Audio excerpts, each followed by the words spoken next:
আপনারা দুজন নিব্বি? হ্যাঁ, কেন, কি হয়েছে, কিছু বলবেন? আপনার আউটড্রেসের দাম জানতে পারি? জি অবশ্যই জানতে পারেন, কেন জানবেন না। আসলে এই ঘড়িটার দাম হচ্ছে প্রায় বাংলাদেশে 40,000 টাকা। এটা আমার এক ফ্রেন্ড আমার জন্য আমেরিকা থেকে পাঠাইছে, ঠিক আছে। এই গেঞ্জিটা যে দেখতেছেন, এই গেঞ্জিটার দাম হচ্ছে, এটা হচ্ছে লন্ডন ব্র্যান্ডের, লন্ডন ব্র্যান্ডের, ঠিক আছে। এটাও আমার বন্ধু আমার জন্য পাঠাইছে।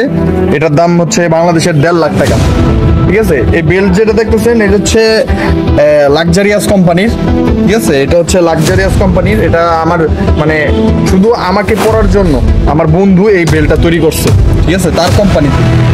এই প্যান্ট যেটা দেখতেছেন, এই সরি, আমার প্যান্টগুলোর এই যে খাসকাটা যে স্টাইলটা দেখতেছেন, এই প্যান্টটা তৈরি করছে শুধু আমার জন্য। আমি ট্রায়াল দেবো, তারপরে বাংলাদেশের বিভিন্ন বলিউড, তারপরে হচ্ছে ইন্ডিয়া, তারপরে হচ্ছে হলিউডের বলিউড সবাই মানে এই প্যান্টটা ইউজ করবে। আমার জন্য পাঠাইছে, এটাও আমার ফ্রেন্ডে পাঠাইছে।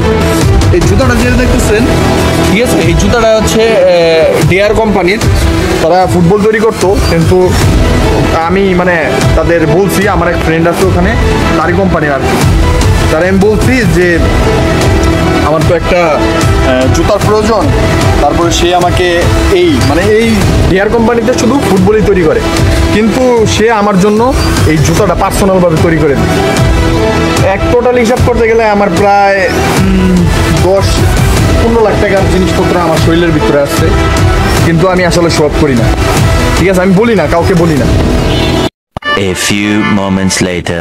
এতক্ষণ আমি যা বলতেছিলাম আসলে এটা পুরোটাই মিথ্যা কথা বলতেছি, ঠিক আছে। আসলে আমার এটা হচ্ছে গুলিস্তানের ফুটপাথ থেকে 60 টাকা দিয়ে, এই প্যান্টটা হচ্ছে 30 টাকা, ঠিক আছে। এটা হচ্ছে ওই যে ব্যান্ড থেকে আছে না, মানে এটা হচ্ছে একটু রিজেক্টেড মাল কি আর কি, সিরা আমি সেলাই করে নিচ্ছি। আর এই জুতাটা আছে মসজিদ থেকে চুরি করছি আর কি।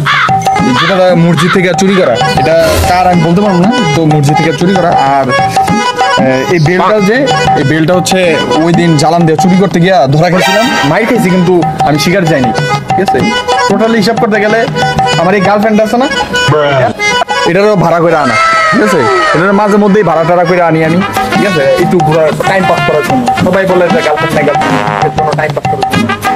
আর বড় কথা হচ্ছে ভাই, সাংবাদিক ভাই, এই ফোনটা মনে হয় আপনার। এই ফোনটা আসলে আমি আপনার কথায় মাইরা দিছি।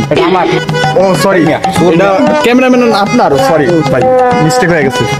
টোটালি হিসাব করতে গেলে আপনার মানি ব্যাগ তো, এই যে আপনার মানি ব্যাগ, এটা সরি ভুলবশত মাইরা দিছি, ঠিক আছে, সরি। সব